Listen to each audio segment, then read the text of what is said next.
Meanwhile, O.J. Simpson has been in a Nevada prison since 2008 after being sentenced to 33 years for an incident at a Las Vegas hotel where Simpson attempted to forcefully reclaim memorabilia. But this summer, he may get out early. According to analysis from a University of New Hampshire legal expert, Simpson might be granted early release on parole. Simpson, of course, is universally known for being acquitted of another crime, the murders of his ex-wife, Nicole Brown Simpson, and her friend Ronald Goldman in the trial of the century in 1995. And look who's here, Will Kane. Good to see you. Good to see you. I feel like it's been a while. Because it has. It has been. It's good to have you back. Yeah. And happy to have you weighing in on this. I am going to start with you, Max.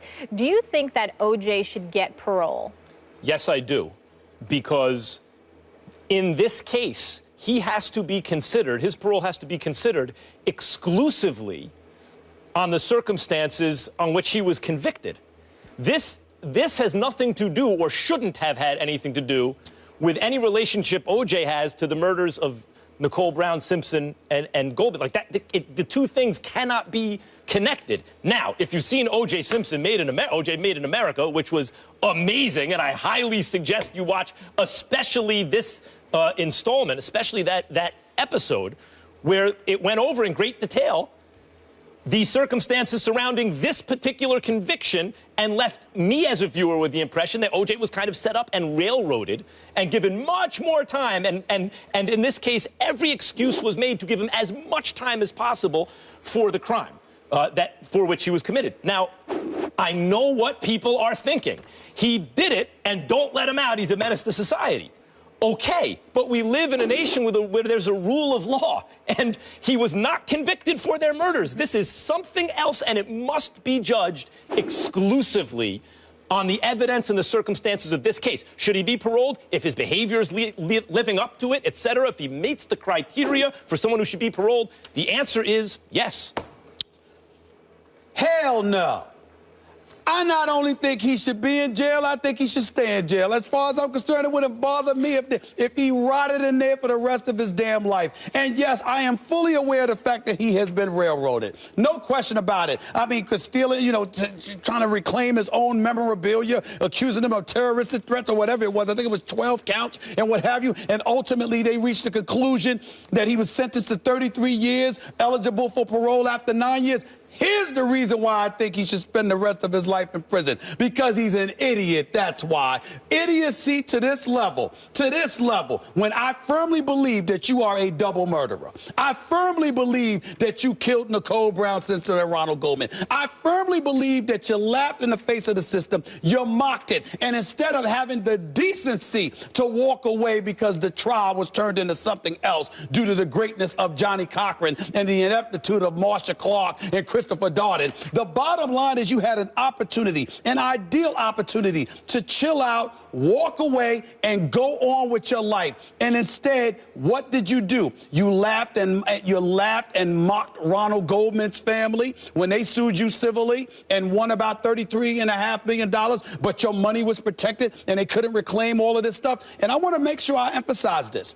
Under no circumstances am I saying, and I know a whole bunch of people's going to disagree with me, and I get it, I understand it. Under no circumstances am I saying that I believe that O.J. did not get railroaded with this whole memorabilia stuff. I get all, I totally understand it. But when you are an individual that was on trial for double murder, that I believe got off, by the way, and you still don't have the decency and the common sense not to stare the system in the face and give it the proverbial middle finger, you deserve what you get. And as far as I'm concerned, that's exactly what it is. And I hear in the prison that they watch, in the prison that he's in outside of Reno, Nevada, that they actually watch ESPN. I hope he's watching me right now. That man brought all of this on himself. He didn't know any better. He was an idiot for finding himself in another predicament, and he put it on himself, and he deserves what he's getting. Idiocy. Idiocy gets you 33 years, huh? Well, evidently he got sentenced. Did he not get sentenced to 33 years? Well, in your argument, he deserves the 33 years for idiocy alone. Yeah, pretty much. And But double I murder. would suggest double you murder. should be grateful that's not the standard of the system in this country. You might be doing a life sentence for some of the things you've said on this program. Please. Idiocy, 33 years. Anytime, Idiocy. anytime, any day you want to compare the idiotic stuff that comes out of folks' mouth, you name the time and place. They're both within, getting I'll show triple up. life. Now, go ahead. You got to be crazy. There you go. That's a good one. OJ should get out because I believe in justice. I don't believe in karma, and I don't believe in sentencing people for things that they got off of, although they should have been convicted of.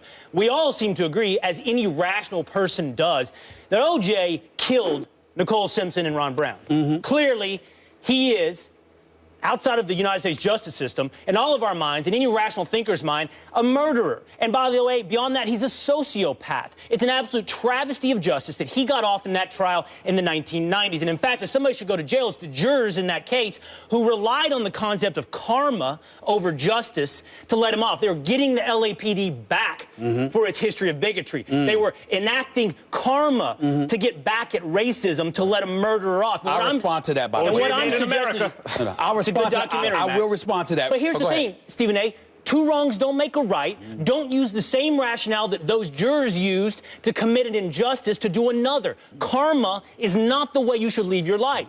Justice is the way you lead your life. And in this case, as Max said, and as you admitted as well, he was absolutely railroaded. Everybody else involved in this robbery served minimal time. No one gets 33 years for a robbery. He's already served 9 years. He has checked every box on the parole board, the parole commission's standards for someone whether or not they should get out. You simply cannot look back and say, you know what? He really did this other horrendous thing that he wasn't convicted of, and we all know it, and we can hold that against him. And here's the reason you can't do that. Trust me, I don't lose any sleep that OJ's sitting in jail.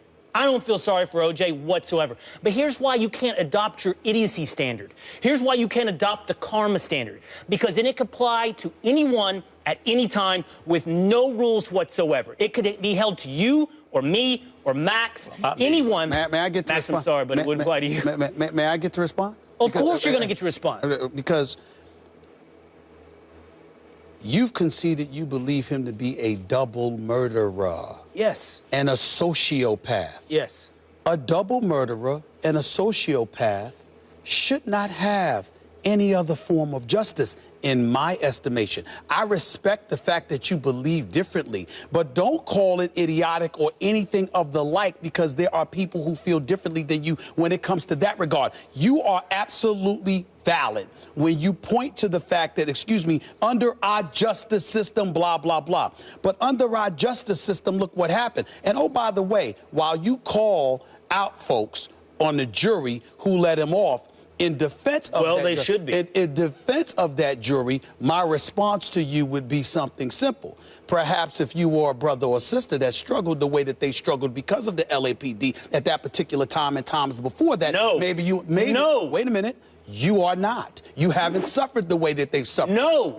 You have not. No. Have you? No, but that does not give you license to put murderers on the street. Wait a minute. Both I agree things with that. can be true. Wait a minute. You can have suffered at the hands of the LAPD and still put a double murderer away. But you're assuming they believed OJ did it and let him off. And I'm saying to you, there's a legitimate argument that those people didn't believe that about OJ because of the transgression of the police. What you're arguing about. No, I'm sorry, Max. You touted OJ Made in America, the ESPN documentary that's now up for the Academy Award. In that documentary, there are specific interviews with jurors. Not all of them. Not all of them, but some. And it only takes one to get a guy off who are saying they didn't care about his innocence or guilt. They didn't care about the argument. Wait, hold on. The argument you're having is about due process, and I am on your side about this, versus a larger ideal of justice, meaning that the right thing happens whether or not due process was applied. I agree with Will. We live in a nation of laws, and due process in this case trumps even the idea of some kind of larger version of morality. But let me say, if he is a sociopath, and that can be demonstrated, then no, he shouldn't get parole. And furthermore, whether or not he was railroaded in this case shouldn't even affect whether he gets parole. Because even if he wasn't railroaded, if he's up for parole and he deserves parole, he should still get it. I stated my belief that he's a sociopath. I'm neither a psychiatrist nor someone who's testifying before this parole hearing. But that's the difference between us. I'm not standing by OJ. I'm standing by principles. I'm standing by the rule of law as Max laid out. In my gut, do I want OJ in jail? Yes, but I'm not the little mini king or dictator of this country, nor do I want to be, nor do I want you to be, nor do I want your gut to guide us through every single thorny issue we have. I want rules, because whether or not I trust Stephen A., and by the way, maybe I would, I may not trust the next guy or the guy after that.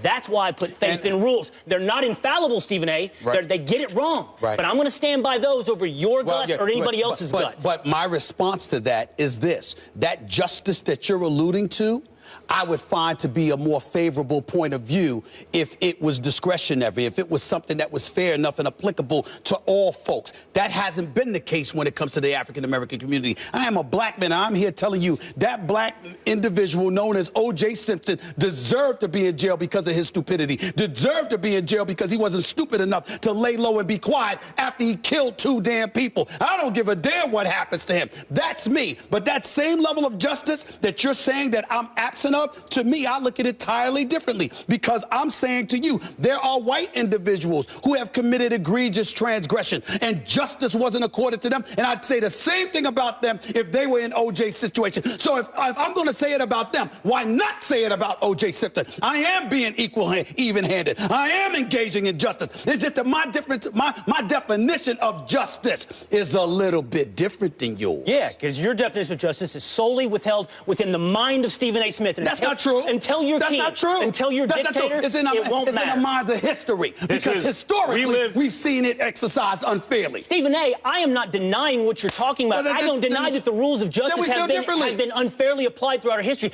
But the answer to that is not to throw away the rules. The answer to that is not to do away with our principles. They are the rules. He got sentenced to 33 years. Is not to embrace your gut. Is everybody that's sentenced that's eligible for parole, do they all get granted parole? No. He got sentenced to 33 years. Parole is after 9 years, okay? When parole comes up, they don't have to let him out. It's within the rules for them to keep his behind in jail. What rule am I breaking? The answer, Stephen A. What rule am I breaking? The answer to the unfair application of our rules throughout the past history of the United States is not to discard them. It's to hold truer to them. And in this case, sometimes it leads you to outcomes you don't like. But that's what you have to do here. Hold true to these rules. The more primitive point of view in this case is the pre-industrial code of ethics, system of honor, that Stephen A., I think you are applying here. We are a post-industrial rule of law society, and that is a good thing. That is something we want to preserve. O.J. should get parole if he deserves it. He should get it. He doesn't deserve it. That's there you go. He should get it. He doesn't deserve it. I wish we had more time, but we are going to switch back to sports when we come back. Owens hasn't had anything to celebrate the first 2 times on the ballot, but does Bill Parcells believe T.O. belongs in Canton? And the Spurs have done something that has never been done before, and Max will react to this feat in his final take. Stay here.